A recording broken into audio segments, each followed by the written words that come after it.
Ini ngaji, ini penting ngaji. Jadi ngaji yang kemarin kan jelas ya, ketika banyak fitnah, banyak tragedi, pesanan Nabi Nabi talzam jamaatan. Itu dalam sebuah hadis ada yang lebih ekstrim lagi. Nabi ngendikan waman sadda finnar. Siapa yang ingin bikin kelompok sendiri, merasa benar sendiri, maka waman sadda finnar. Dia akan masuk neraka. Bismillahirrahmanirrahim. Ini kalau terangkan. Terus ini terus ngaji ini sing teng Bukhari.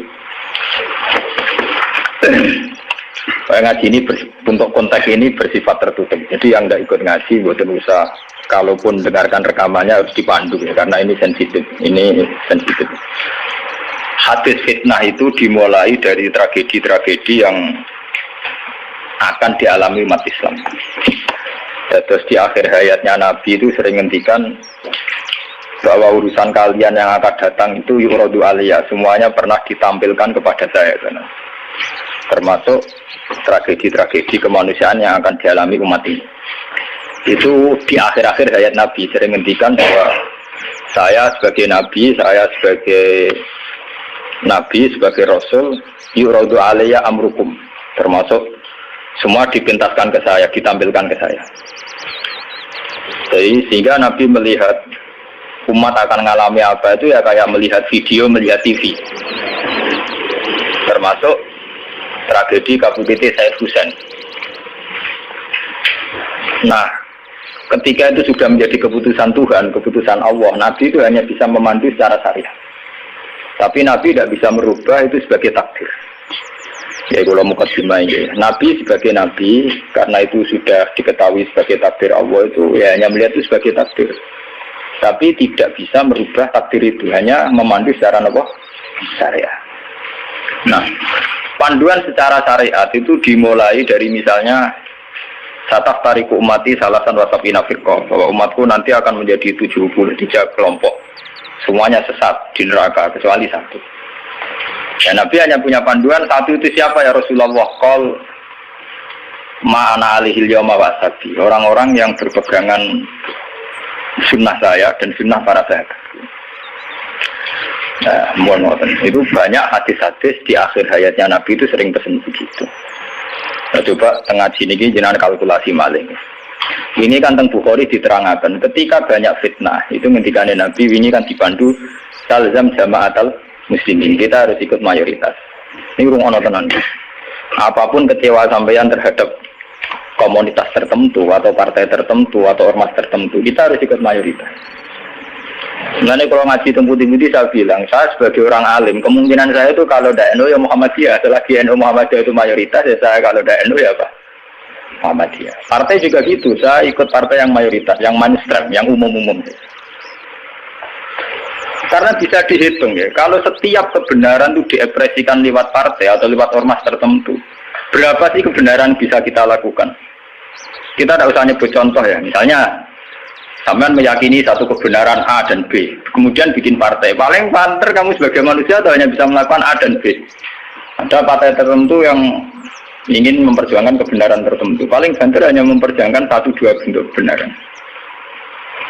Nah, masalahnya ketika semua ini punya ruang gerak untuk bikin kelompok, kelompok ini akan menjadi banyak dan nggak terkendali. Semuanya punya bendera sendiri, punya partai sendiri, punya ormas sendiri. Coba sekarang tuh sampean kalau melihat di berita-berita, berapa kelompok yang atas nama karena Nabi serbanan hitam merasa harus serbanan hitam. Karena ada riwayat bahwa Nabi itu pilokan, terus kemudian mereka kalau sudah pakai pilok merasa mengikuti sunnah Nabi. Yang nggak pakai pilok enggak. Memang Nabi itu pakai semir. Dulu semua riwayat mengatakan Nabi Abu Bakar semua itu pakai semir. Ya gaul, Nabi lah itu pakai semir. Dan Nabi itu gaul pakai semir. Tapi semir yang sunat itu memang merah. Di kitab-kitab pakai semir yang sunat apa? Lagi sing nate ngaji pakai semir itu nggak malah haram tuh. Sing sunat apa? Merah. Jadi misalnya dari GNO atau semir ada apa gitu? Ada wah gaul banget. Akhirnya ada kelompok tertentu niru semirane Nabi itu sebagai kelompok tertentu. Begitu terus. Nah itu kalau kita turuti itu akan menjadi faksi-faksi, kelompok-kelompok kecil yang akan menyulitkan. Sebab itu Nabi mandu kalau sudah fitnah banyak itu talzam jama'atul muslimin. Kamu harus ikut mayoritas. Coba sekarang misalnya menyangkut Jumatan saja. Berapa masjid yang mengharamkan dipakai kelompok lain? Dan berapa masjid yang digeruduk, dirubuhkan oleh kelompok lain pula? Hanya karena satu keyakinan kebenaran kemudian diekspresikan dalam bentuk ibadah. Misalnya masjidnya A beda dengan B. B dengan apa? C. Nah, itu kalau dituruti tidak ada selesainya. Nah, itu Nabi berpesan, kalau ada kelompok Islam yang sedang solid, kok ada yang ingin memecah, itu boleh diperangi. Fadribu bisa itu boleh dilawan. Bahkan harus dilawan dengan kekerasan. Kalau harus dengan kekerasan, ya boleh pakai kekerasan. Lalu itu kenapa Nabi se-ekstrim itu sampai menghentikan Fadribu bisa? Orang itu harus dilawan dengan kekerasan. Ya tentu kalau kekerasan itu harus menjadi alternatif terakhir. Tapi yang jelas harus dilawan ya. Dalam teori modern ya harus dilawan. Tidak harus dengan pedang, harus dilawan. Kita punya sejarah dulu ya. Kayak dulu ketika mainstream Islam di Indonesia itu mengikuti pola NU atau Muhammadiyah. Dulu kita punya LDII. Punya Darul Islam yang dipimpin Kartosuwiryo. Kebetulan tetangga saya dulu orang Rembang, orang Sulang, daerah saya. Kemudian ada gerakan Aceh Merdeka. Kemudian ada Junduwo, ada kelompok-kelompok yang karena terinspirasi oleh Islam, termasuk kelompok pembunuh diri dan sebagainya. Kemudian mereka menjadi firqah hanya karena meyakini satu dua kebenaran yang ingin diperjuangkan. Tapi kelompok ini kan tidak mayoritas terus risikonya kan kurang komunikasi, kurang konsultasi, kurang silaturahim dengan kelompok lain. Nah itu repot. Sehingga kayak di Mekah ada Wahabi, di Mesir ada Ikhwanul Muslimin, di Palestina sendiri ada Hamas, ada Al-Fatah, di Syria ada Amal Syiah, ada Syiah Imamiyah. Di Indonesia sendiri semenjak era kebebasan berbagai front-front ya banyak sekali. Semuanya mengatasnamakan apa? Islam. Memang kita terima kasih dalam hal tertentu yang diperjuangkan. Kita fair, terima kasih. Tapi bahwa kemudian saat kelompok itu melawan mayoritas mainstream Islam di Indonesia kayak NU Muhammadiyah, itu mereka punya semangat itu baru berapa hari. NU Muhammadiyah merawat Islam di Indonesia itu sudah puluhan tahun. Mereka merawat Islam dengan semangat baru beberapa hari. Mungkin bapak mereka belum sholat. Kata mereka kuliah, ngerti berita tentang Israel, atau ngerti berita tentang kemungkaran, kemudian menjadi ekstrim. Jadi cara bahasa kasarnya berapa hari mereka mengenal Islam.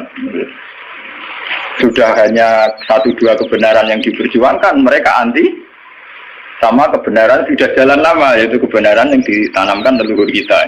Mulai ngajari anak-anak caranya sholat, caranya baca doa iftitah, caranya tumak Nina, caranya sesuci dari najis. Nah, tapi kelompok-kelompok yang istiqomah ngajar ini kan tidak menjadi populer karena ada demo pakai bendera besar-besar. Kelompok apa? Tapi yang demo-demo pakai bendera-bendera besar, apa betul mereka ngurus Islam secara harian? Ngurus caranya orang sholat, caranya orang ngilangi najis. Kiai NU ku selera karuan orang non najis mulai mukhafafah mughalladah mutawat itu angkono do ribet ge gendera demo ya ora tempat ge gendera to bedina mulang urusan apa najis mulang kate njlimet ra karuan ana muktada mutamayiza mukhayyizah tahayyirah sampai mbono sing damun akhlak to aku ambek ora aqua iku entek energi menapa entek. Nah itu dulu fenomena kelompok itu kata Nabi secara syariat itu dipandu, kamu harus ikut mayoritas kata Nabi. Ketika banyak fitnah kamu harus ikut mayoritas. Mun saat ini dihitung, ini ngaji tenan gitu. Tapi ini tertutup ya, artinya ngaji. Zaman hitung mawon. Kalau partai-partai atau ormas banyak itu kita turuti atas nama ideologi tertentu atau atas nama visi tertentu, oke lah atas nama visi tertentu orang sah bikin partai, bikin ormas. Tapi mereka secara realistis karena minoritas itu apa sih yang bisa diperbuat dari kelompok minoritas? Sudah gitu secara teori modern kalau dia ada jabat namanya oposisi. Sudah oposisi gaji duit cilik. Paham ya? Oposisi gaji duit napa? Cilik. Mengurusi vaksinnya dewe kebingungan urung ngadepi sebuah negara. Itu mendingan umat Islam itu ikut mayoritas, yaitu bagian dari negara. Sehingga peralatan negara dengan sendirinya juga peralatan Islam. Sama saya hitung ya. Kalau nate ngaji bolak-balik kalau hitung, ini rumah tenan hitung di penggalih. Kalau umat Islam itu ikut umumnya orang, ada yang jadi tentara, yang jadi polisi, yang jadi pedagang, ada yang jadi pengusaha, ada yang jadi miskin, itu rasa tidak ada jadi. Kalau itu tidak usah proses penjadian, sudah jadi sendiri. Lama. Karena itu mengakui Islam yang hanya bunyal Islam ala khamsin. Ini rumah tenan ini ngaji. Saya bertaruh betul. Saya bertanggung jawab di depan Allah. Kalau mereka mengikuti Islam dengan kaidah Nabi saja, yaitu hanya bunyal Islam ala khamsin, bahwa Islam itu dibangun atas 5 hal, yaitu syahadat la ilaha illallah wa anna muhammadar rasulullah wa iqamis shalat wa ita'iz zakat wa shaumi ramadan wa hajjil baita man istata'a ilaihi sabila. Itu tidak menerangkan partai politik, juga tidak menerangkan sebuah bentuk negara, juga tidak menemukan formasi negara, formula sebuah negara. Itu enak. Artinya enak itu misalnya kalau misalnya kayak Rukin Madun mau dibunuh orang Israel karena bagian dari bangsa Indonesia, negara wajib melindungi atas nama dia bagian bangsa Indonesia. Karena dia ngakui konstitusi negara, dia warga yang baik. Maka ketika Rukin Madun mau diculik Israel, itu negara harus melindungi dengan peralatan negara. Itu beda dengan kalau Rukin Madun gaya faksi tertentu anti negara balanya Amerika. Dia ini gaya faksi tertentu anti Israel. Gaya bambu runcing dewe, gawe senjata rakitan, terus digo nyerang Israel. Itu kalau diserang Israel, itu negara harus tanggung jawab. Toh kamu tetap kalah karena minoritas. Kulo ini pas ngaji teng Demak, teng kanca-kanca sing derek kulo ngomong. Kita secara ideologi bersimpati ya sama kelompok-kelompok yang melawan kebatilan. Tapi kalau kelompok itu kecil dan beda dengan negara, itu resikonya negara harus tanggung jawab. Ya kan kita cerita ilmiahnya saja. Ini bukan menyalahkan siapa-siapa. Kita cerita ilmiahnya saja. Banyak faksi-faksi kecil kayak kasus di Sudan, di Khartoum, di Darfur, di Rwanda, di Kenya. Itu sama kalau melihat berita di Kenya, di mana itu yang sering ada penculiknya itu yang Somalia ya, Somalia. Kelompok-kelompok kecil ini kan bikin satu faksi yang anti negara. Terus mereka atas nama kebenaran yang diyakini bikin gerakan tertentu. Hamas juga beda dengan Al-Fatah sebagai penguasa, yaitu karena presidennya dari kelompok apa? Fatah. Itu untuk menghadapi musuh itu repot karena dia tidak dihitung sebuah negara, tapi dihitung sebuah kelompok. Tapi kalau para kiai itu ikut bagian dari negara, itu yang harus melindungi negara. Sehingga dengan sendirinya, kalau kita bagian dari negara kayak Rukin Madun ya ikut punya Kodam Brawijaya, ikut punya Kodam Diponegoro, ikut punya Pangdam Jaya. Karena negara harus melindungi rakyatnya dan itu rakyat yang sah karena tidak rakyat yang mau bikin kelompok yang anti negara. Jadi hitung-hitungan strategis. Sebab itu sejarah Wali Songo itu tidak ada yang tidak mengakui sistem negara. Dulu ketika Sunan Ampel itu dapat Ampel Denta itu bagian dari Majapahit. Ketika beliau ingin bikin negara juga mengakui sistem pola negara, yaitu pola negara saat itu harus dipimpin seorang raden sehingga Sunan Ampel tidak nyuruh wali-wali yang lain tapi nyuruh Sunan Raden Sinten Fatah. Begitu terus zaman Basim Asy'ari juga ikut Masyumi. Ngakui proses bernegara secara konstitusional sehingga Basim ya ikut Masyumi saja ke kelompok bagian dari negara. Dulu ketika era Soekarno ya ada kabinet K4 termasuk NU yang ngakui proses hukum negara. Karena dengan NU ikut partai politik dan bagian dari negara itu kalau diserang Malaysia atau Portugal ya ada karo nyerang Indonesia.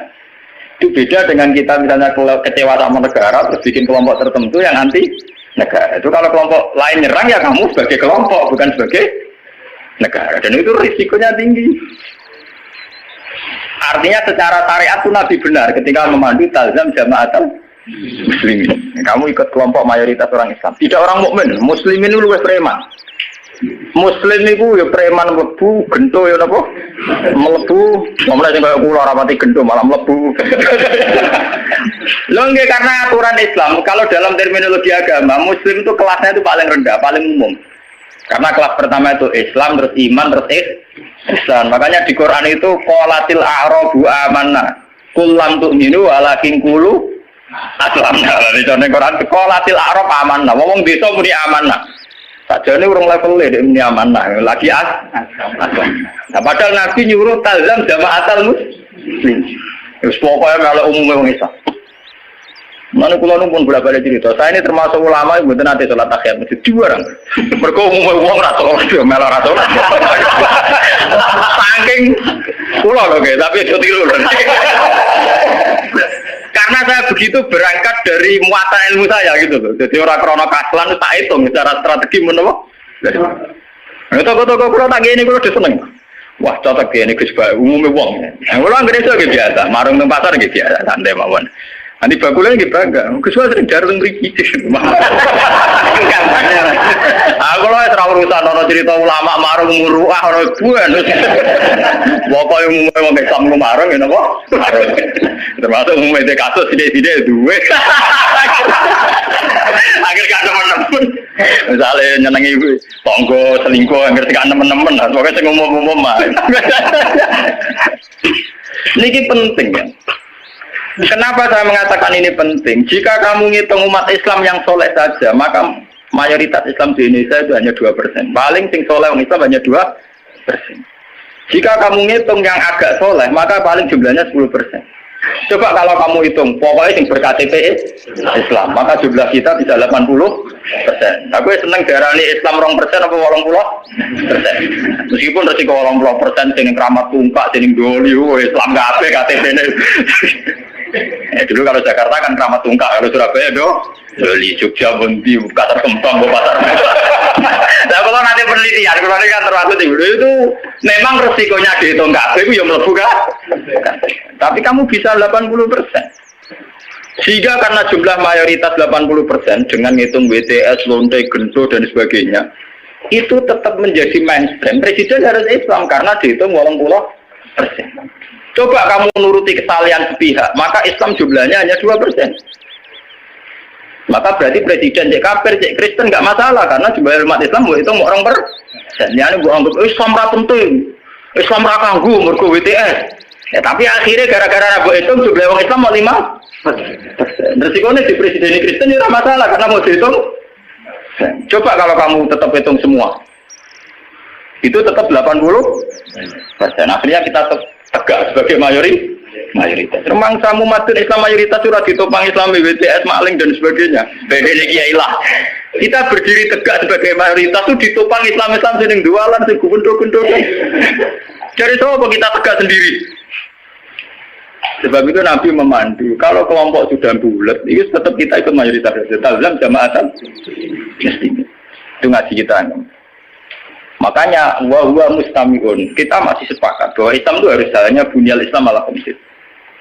Kita mengikuti panduan hadis sahih bahwa Islam hanya bunyal Islam ala khamsin. Yang namanya Islam itu ya hanya syahadat, sholat, zakat, puasa dan haji. Titik. Nah, bahwa ini cerita ilmu sosiologi. Bahwa kita ingin punya presiden Islam, bupati Islam, gubernur Islam, itu bawaan psikologi mayoritas. Ini gue eleng-eleng, bukan ideologi Islam. Saya sebagai ulama bertanggung jawab terhadap mazhab ini. Kita ingin presiden Islam, bupati, gubernur Islam, legislator Islam, itu bawaan kita sebagai mayoritas. Karena kita sebagai mayoritas, tentu presidennya dari kelompok mayoritas, yaitu Islam. Andai kan Islam kita itu di NTT, andai kan Islam kamu itu di Ambon atau di Bali, kamu tidak akan, misalnya Madun sekarang di Bantul, tersinggung ketika bupatinya ada Islam. Coba kalau kamu ditektir jadi orang NTT, paling bupati ini Kristen, yang penting nggak berbangun masjid. Misalnya Mustafa begini, hidup di Amerika, dia paling pikirannya kan, dia tidak mensyaratkan presiden Islam, ya nyaratno gubernur Islam, yang penting nggak ngusir wong Islam. Tapi saat dia Bantul karena mayoritas, dia mensyaratkan bupatinya. Nah, itu bukti bahwa keinginan kita punya bupati gubernur Islam itu bawaan bawaan psikologi mayoritas, bukan bawaan ideologi Islam. Kalau Islam ya hanya bunyal Islam ala khamsin. Bangunan Islam ya hanya 5 itu. Bangunan iman ya hanya 6 itu. Paham ya? Nah, Kak, sama nggak usah teruskan. Kalau gitu partai politik Islam penting dan itu sensitif. Nah, takut ngono sensitif. Mau balik-balik ngasih ini sensitif. Senengane kok takut sing sensitif. Takut sing umum-umum wae. Misalnya takut sing umum lha penake piye Gus wong Islam. Ya duwe uraan sithik-sithik, nak dosa di sepuro pangeran. Wong di duwe ora dosa lho, Gus. Tapi mesti di sepuro pangeran. Tapi ini ngaji, ini penting ngaji. Jadi ngaji yang kemarin kan jelas ya, ketika banyak fitnah, banyak tragedi, pesan Nabi napa talzam jamaatan. Itu dalam sebuah hadis ada yang lebih ekstrim lagi. Nabi ngendikan waman sadda finnar. Siapa yang ingin bikin kelompok sendiri, merasa benar sendiri, maka waman sadda finnar. Dia akan masuk neraka. Itu artinya pentingnya sebuah mayoritas. Karena mayoritas ini penting, kita akan ikut sesuai umumnya orang. Karena warahmati wasiat kullasya. Kalau kita ngaji secara tasawuf, ya warahmati wasiat kullasya. Kalau sering ngaji tentang santri-santri, kok ada yang ngaji, kalau nganti nangis, kalau ceritani. Kalau niku ulama, kalau sering numpak mobil pribadi, sering ngebis, gitu. Ketemu preman, sering kalau sering ngelongo dewian, tak ceritani. Kita ini sebagai mukmin kan meyakini warahmati wasiat kullasya. Rahmatnya Allah itu ada di mana-mana dan lewat siapa saja. Kalau kita misalnya jadi kiai, wah sementing ngurusi santri, sekali lunga dewean kecelakaan. Wong sing dalan-dalan rata-rata wong fasik. Sing sering memberi pertolongan dini nek ana kecelakaan ning dalan-dalan ya wong ning dalan-dalan. Ora ngarah Pak Kiai. Ya ora ngarah wong pati saleh tenanan. Tapi ternyata Allah membuat orang di jalan-jalan hikmahnya banyak. Mereka adalah orang-orang yang sering melakukan pertolongan dini saat ada kecelakaan. Mereka adalah orang-orang gara-gara ning dalan-dalan ana kesasar takok alamat ditakoki. Kowe tahu di ganjaran zona alamat wong kesasar. Kok kita ora tahu ning dalan? Tapi ternyata rahmati Allah dilipat nang ning dalan-dalan, kita lunga ning ndi karo alamate takok orang yang di jalan. Kita harus iman karo rahmati wasiat kullah. Rahmatnya Allah di mana? Nanti kalau ulama lagi biasa tentang terminal, ketemu macam-macam biasa. Cara pulau ini biasa, tak mau coba rahmati wasiat nopo. Kalau biasa lah ini. Ya artinya ya kita harus iman. Dan saat kita meyakini mayoritas bahwa rahmatnya Allah Taala itu mayoritas, Islam juga mayoritas. Kita merasa saat di pondok ya kumpul orang Islam, saat di terminal kumpul orang Islam, ninggalan kumpul orang Islam. Coba kalau kamu pakai eksklusif. Terminal begitu cabut itu fasek kabeh. Baru ngono butuh ngising itu wis wong fasek wong bayar. Kok dalili, ngomong kok bayar fasek. Nah, gue malah iso ngising kan. Fasek ka Allah, penting nyediakno WC kena bengi. Di Bang Soleh rabi fasilitas. Fasek ka Allah. Ini contoh-contoh betapa eksklusisme, satu perasaan eksklusif itu menyesatkan. Allah sendiri terbuka rahmati wasiat kullas. Lah kullas ini lebih dekat mayoritas apa minoritas? Lebih dekat teori apa? Mayoritas. Nah, makanya saat ini kita ngaji nih, ya, bahwa panduan Nabi untuk mengikuti mayoritas itu secara syariat memang sudah benar, dan setelah teori rasional teknis juga sudah benar. Cuma kan saya harus menyampaikan ini lewat ngaji, bahwa ini bukan akal-akalannya Gus Bah, memang ada di kitab yang diyakini sahih, yaitu kini kitab Muslim. Muslim itu dua kitab, yang satu paket dengan Bukhari nopo Muslim. Dua kitab yang diyakini sahih setelah kitab Bukhari. Ya, dalam keyakinan mayoritas orang Islam setelah kitab Bukhari adalah kitab Bukhari nopo Muslim. Dan lewat kitab sahih ini sampean tahu bahwa panduan mengikuti mayoritas adalah panduannya Nabi. Paham ya? Panduannya sinten? Nabi. Mulai kiai ngalim-ngalim Jawa juara bejuban, umumnya wong nganggo hem, ini biasa umum wong.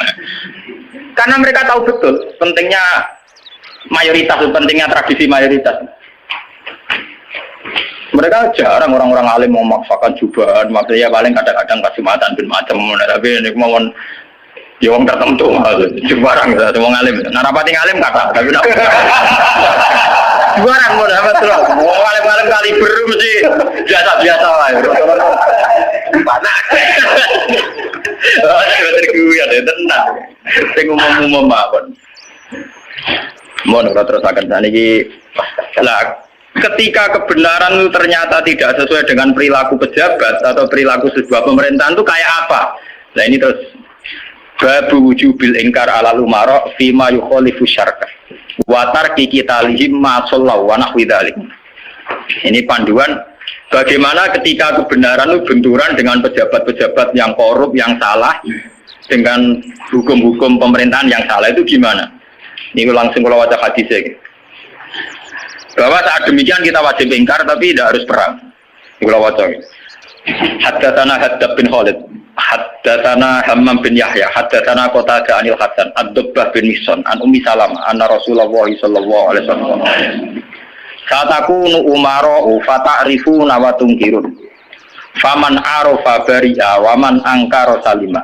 Walakin man radiya wa taba'a. Qalu afala nuqatiluhum qala la ma sallab.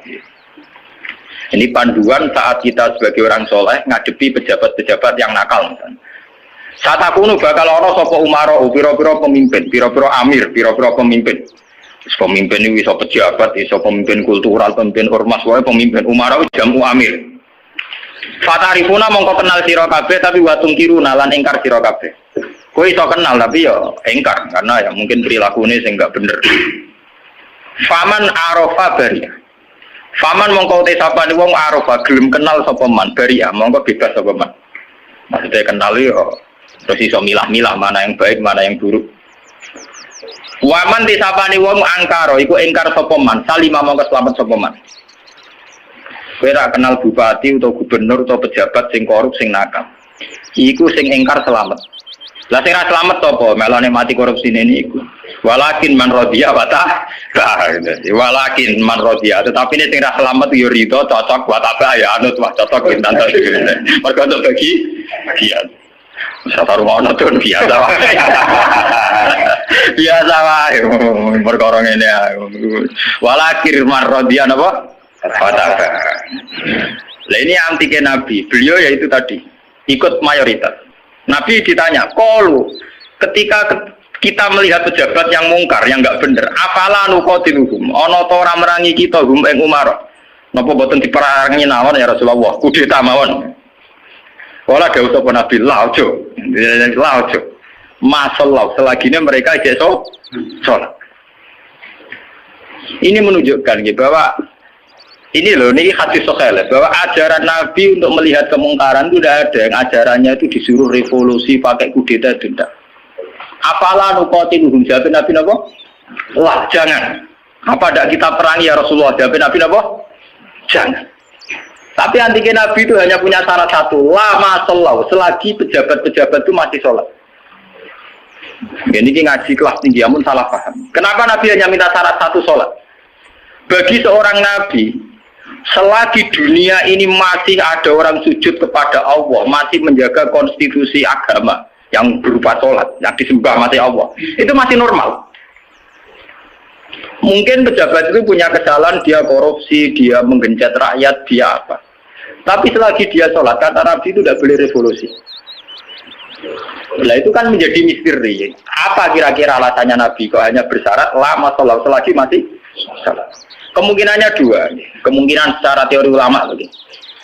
Secara teori ulama, kalau ulang lagi, ini sudah di luar teori sosiologi, teori demokrasi masalahnya. Ini harus pakai teori ulama. Kalau teori demokrasi kan kalau mayoritas protes dan sah secara pemilu ya sah dia jabat, yang minoritas menjadi oposisi. Kalau dalam teori demokrasi kan gitu. Cuma kalau banyak teori demokrasi kan kalau satu Indonesia maling semua terus partai maling mayoritas ya yang jabat harus maling. Makanya kalau ingin BTS itu supaya legal, Indonesia jadi BTS bikin partai lonte itu kalau menang ya jabat. Karena yang dipakai demokrasi adalah suara terbanyak. Loh iya, terus resikonya demokrasi kan suara terbanyak harus dilegalkan mimpin kan. Kalau terbanyak gendut semua ya harus. Makanya preman kemarin kalah sama jenderal kan dia kurang solid, dia harusnya orang jadi preman dulu semua. Bikin partai preman itu kalau mayoritas ya harus ya jabat. Nah ini saya bicara tentang teori ulama. Kenapa Nabi mensyaratkan jangan kamu revolusi, jangan kamu kudeta selagi mereka masih sholat. Bagi seorang nabi, bagi seorang ulama, bagi seorang wali, selagi makhluk yang di dunia ini masih bertautan dengan langit, bertautan dengan Allah, berhubungan dengan Tuhan, itu masih dianggap normal. Masih dianggap apa? Normal. Bukan benar loh ya, normal. Karena ya wa ma khalaqtul jinna wal insa illa liya'budun. Makanya caranya harus sholat. Karena masih normal. Artinya seorang nabi itu tidak jagal-jagal amat ketika seorang yang nakal itu masih sholat. Seorang yang zina masih sholat. Karena masih sholat itu artinya masih ngaku eksistensi Tuhan. Artinya dia masih ngaku eksistensi apa? Tuhan. Karena sudah fasik tidak sholat itu sudah tidak ngaku eksistensi Tuhan. Dia bisa kecelok komunis atau ateis atau apa saja. Lebih parah lagi. Itu kenapa sirinya, kenapa dosa syirik begitu tidak diampuni, dianggap dosa terbesar karena memungkiri eksistensi Tuhan. Selagi orang masih sholat itu ngaku eksistensi Tuhan. Ya zaman saya ingin mikir. Nah, tapi korupsi kan menyengsarakan rakyat. Korupsi itu menyengsarakan rakyat dalam konteks rakyat yang nggak punya ketahanan.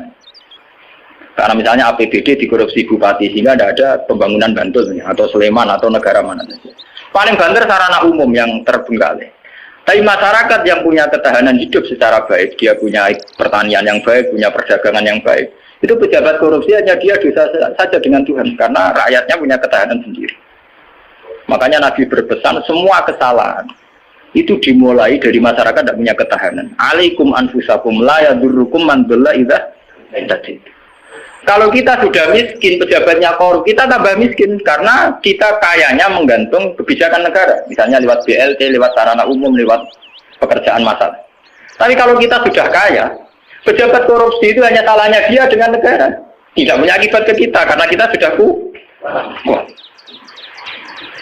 Jadi ya, pejabat korupsi itu salah, sampai dengan salah. Tapi jangan katakan bahwa korupsi sumber segala bencana enggak. Sumber segala bencana adalah saat individu cara hidup tidak sehat, cara berekonomi tidak sehat. Ingat itu dalam aturan Islam kullukum ra'in, bahwa kalian pemimpin pada diri sendiri. Saat diri sendiri kita tidak kuat dengan kesalahan orang lain kita rentan. Bahkan saat dimiskin tanpa dimiskinkan kita sudah miskin. Kata siapa kalau pemiskinan negara ini karena salahnya Orde Baru? Madun ora usah ana sing miskin, miskin dhewe. Roken ora usah ana sing miskin, miskin. Idam Samawi ora usah dolim ning Roken wis kere. Berarti kekerean ini bukan kesalahan kebijakan pemerintah. Kesalahan SDM kita kan. Memang pemerintah ikut memperparah pejabat, tapi jangan katakan begitu. Wis kali-kali nyalahno awam dhewe.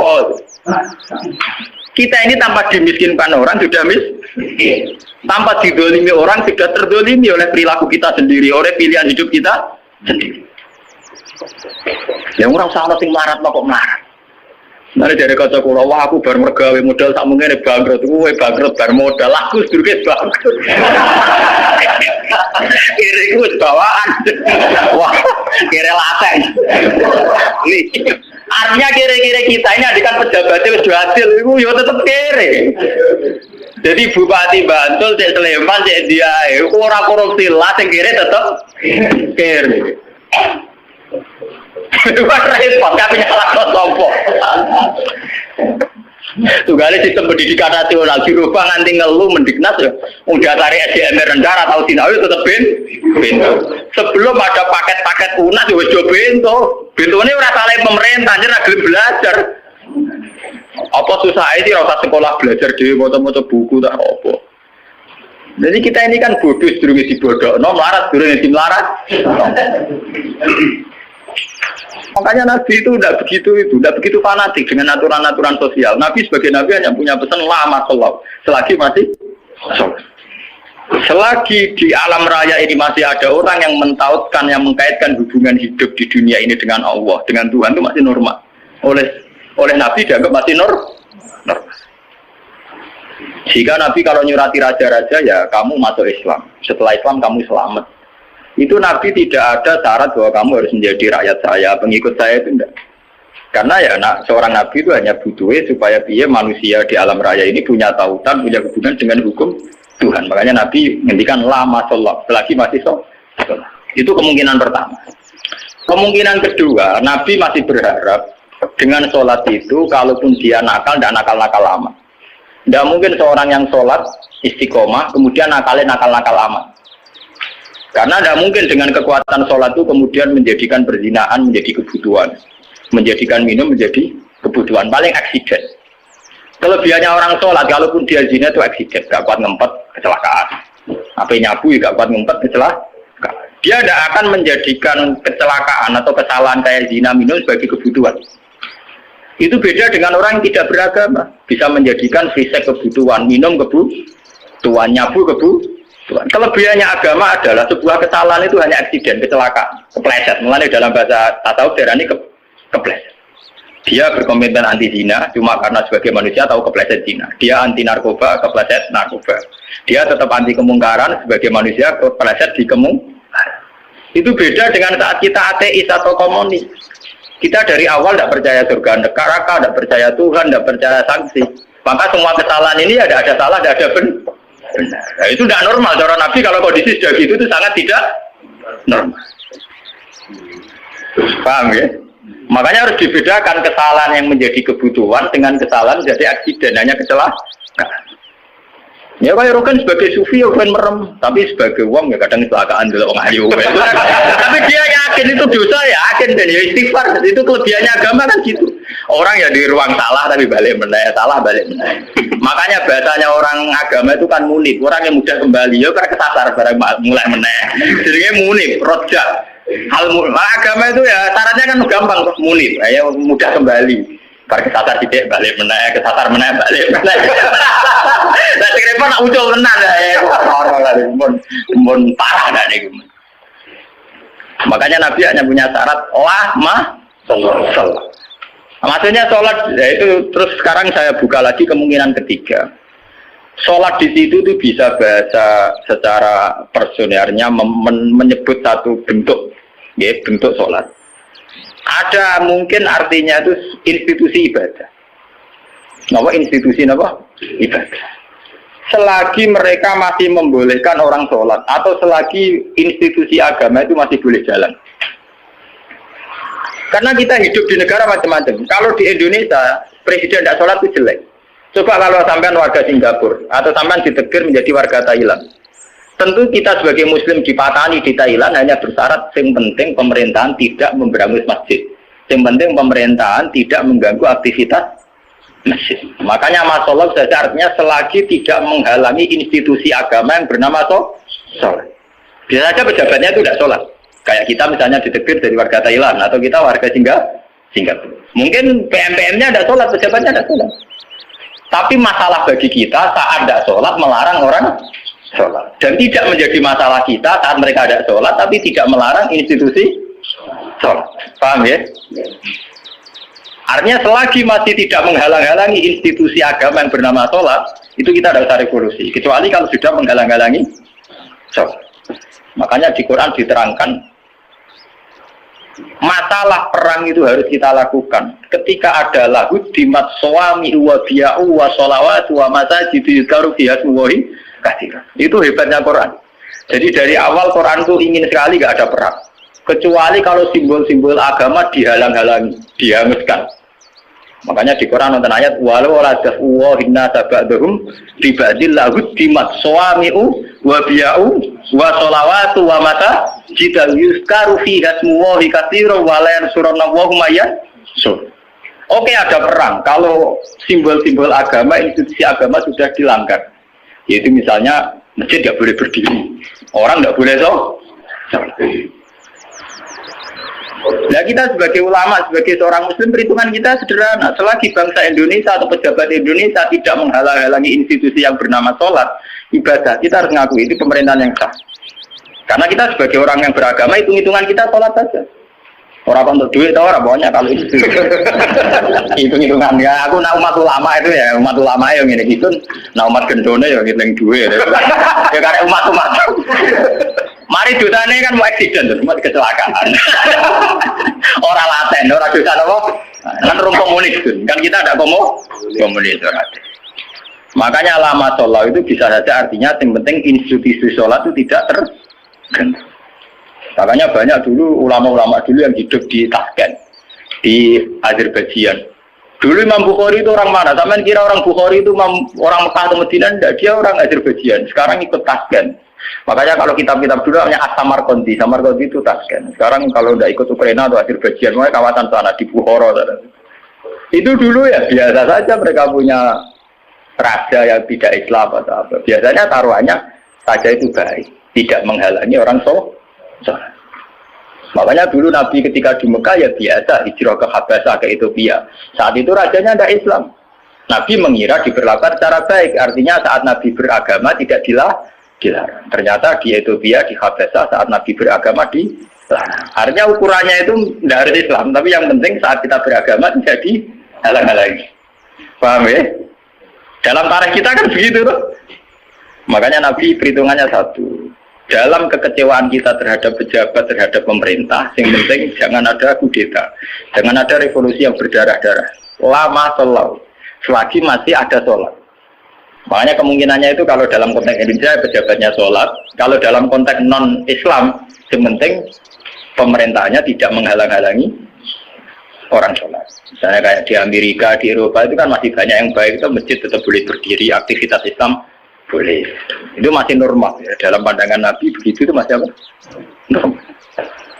Nah, lewat ngaji ini biar jenengan tahu betul bahwa sebetulnya kita sudah punya panduan politik. Ya, panduan politik, panduan sosial itu kita sudah punya dari Nabi. Ya masalahnya roh tak orang tetap dan roh kita tak orang lain tak ulang mulanya tak ulang mulanya kita ulang. Pentingnya ngaji ini biarnya kita tahu. Sebenarnya panduan-panduan itu sudah ada. Nah, bodohmu orang dibodohno wis bodoh lha kemarin perkara. Melarat ini tim larat wis napa? Mbok melarat ngenteni tim laratno wong. Jadi keren. Mau aku buang perut mari dhuwitku dibodohi wong keren. Sawangane melarate ngenteni dibodohi. Wah, masih sampai orang tahu orang yang bodohi wis malah lu parah. Orang tahu dibodohi, orang tahu bisnis kok melarat. Subhanallah. Melarat itu sing apik to. Ngenteni dibodohi. Wah, misalnya jadi kiai yang ngono di rival politik dijatuhno lagi jatuh keren. Jatuhnya ngenteni dijatuh. Orang sing jatuh tau wis blesek.